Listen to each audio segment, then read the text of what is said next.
బుద్ధి లేని ముఖ్యమంత్రి, మెదడు లేని సన్నాసులారా, 15 ఏళ్లు మీ ప్రభుత్వంలో దేవాదుల ప్రాజెక్టుకు బ్యారేజీ లేకుండా పంపింగ్ చేశారు.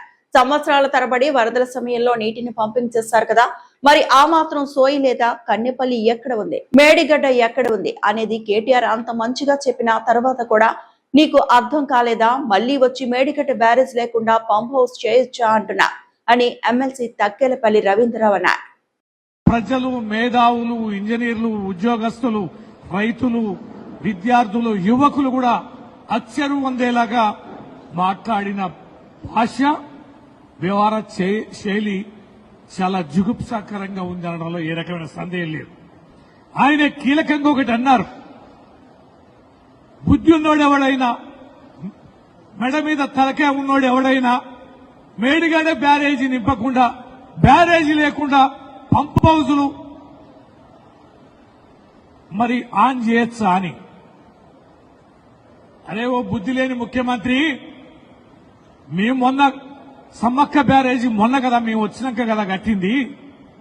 సమ్మక్క బ్యారేజీ ముందు దేవాదుల ప్రాజెక్టు ఎప్పుడు ప్రారంభమైంది? ఎన్ని సంవత్సరాలు మీరు పంపింగ్ చేశారు?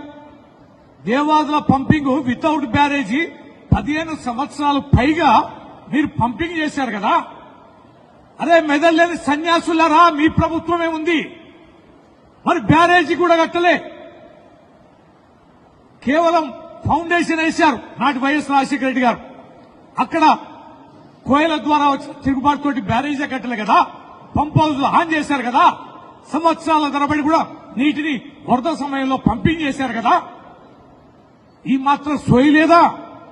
ఈ మాత్రం చారిత్రక అంశాలని, ఈ గత అంశాలని నెమరు వేసుకుంటే అర్థమవుతుంది కదా.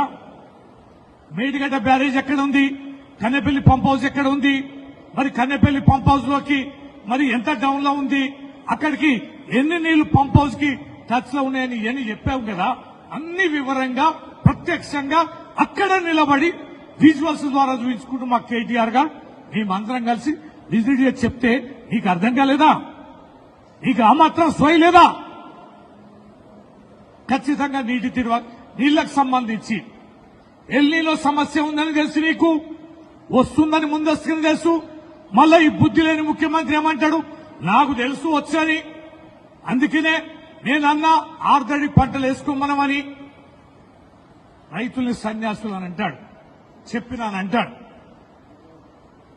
ఇవన్నీ చెప్పేవాడివి వచ్చిన వరదని ఎట్లా పంపింగ్ చేసుకోవాలో కూడా తెలియదా? మరిన్ని అప్డేట్స్ కోసం మా ఛానల్ ని సబ్స్క్రైబ్ చేయండి.